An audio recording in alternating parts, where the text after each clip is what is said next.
Hi guys, this is Audra at Rankin Dragon Channel. Today I wanted to talk to you about catgrass. Catgrass is basically different mixes of grass, and it's called, they use oat grass, ryegrass, wheatgrass. A variety of grasses are really good for your animals, and Z, of course, Zorro here is absolutely loving his catgrass. He's loving it to death. But it's also good for other animals as well.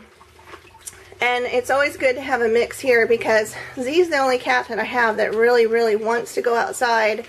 And when he does, he just takes huge mouthfuls of grass and comes back in.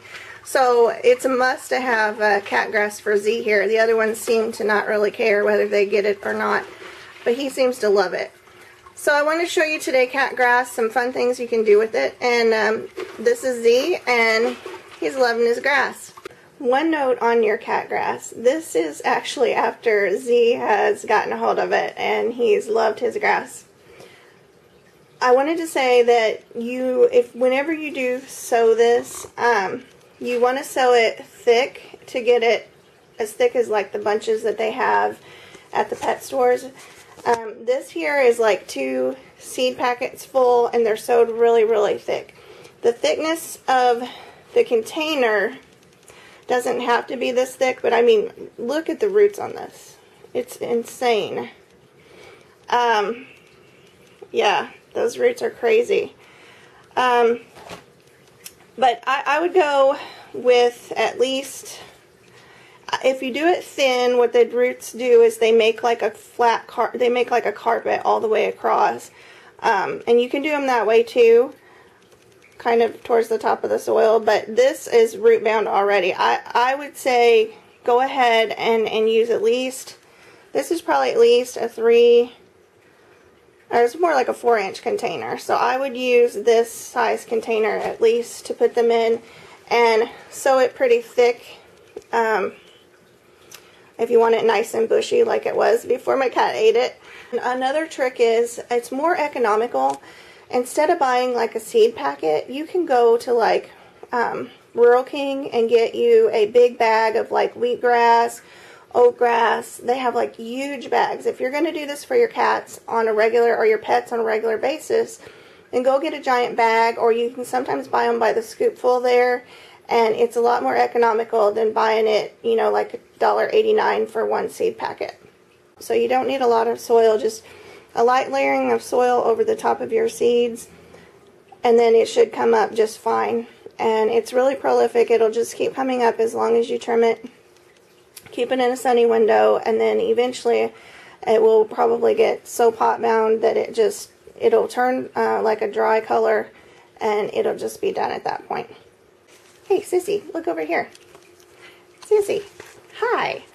Show them your pretty face. This is Sissy, and I wanted to tell you that it is good. Pet grass is good for dogs. It's not a problem if your dogs do eat the pet grass.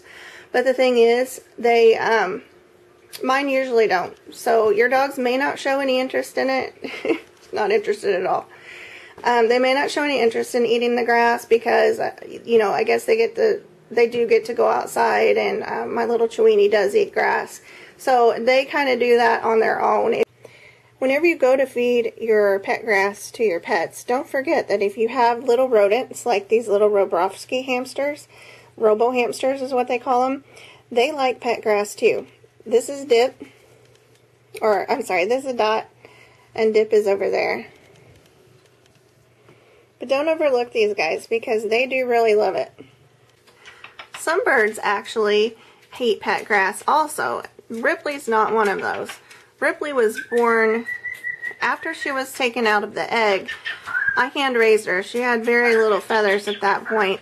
So she's used to a hand-fed, like a cornmeal mix, and as well as the pellets that she ate after that. She never really cared much for seeds or things like that. I do give her peanuts every now and then in the shell. Raw peanuts for a bird is not good if you give them a lot, but that is a treat that we give her sometimes. And she does like peanuts and seeds very seldom. And it's hard to find a bird that doesn't like seeds, but she's one of those that just never preferred that.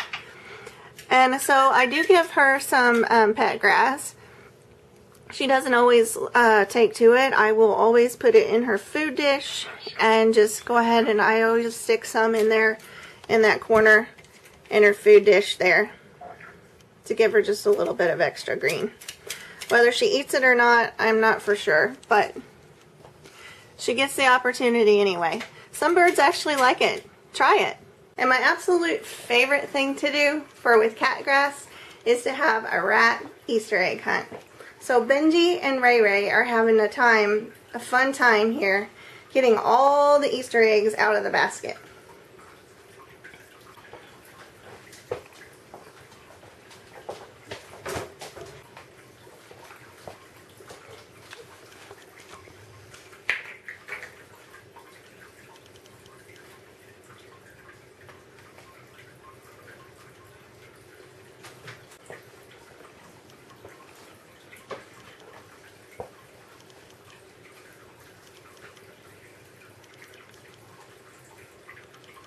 These are Dumbo rats, which means they have little ears that are, well, bigger ears that stick out from the side of their head versus the tops of their heads with little bitty, like a regular rat, which gives them a sweeter appearance.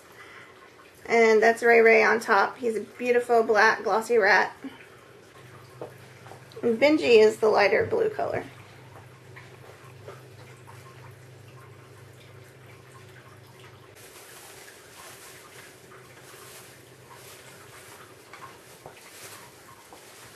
Did you eat it already, bud? Here you go. Here's another one, Benji.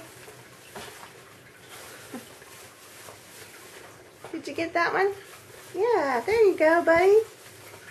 And Benji got him a treat. They're decimating my cat grass. But they're having a good time. It's all fun for all. Here, you want a peanut?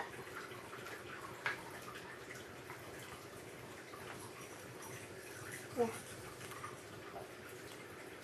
There's one in there for you. You want one?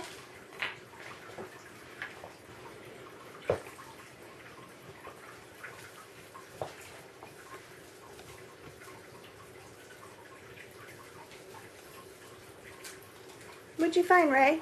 Did you find something good? Well, I hope you have a good time with all the ways that you can use cat grass for your pets. And I hope everyone has some ways to try it. And thanks a lot for tuning in. This is Audra at Rankin Dragon Channel.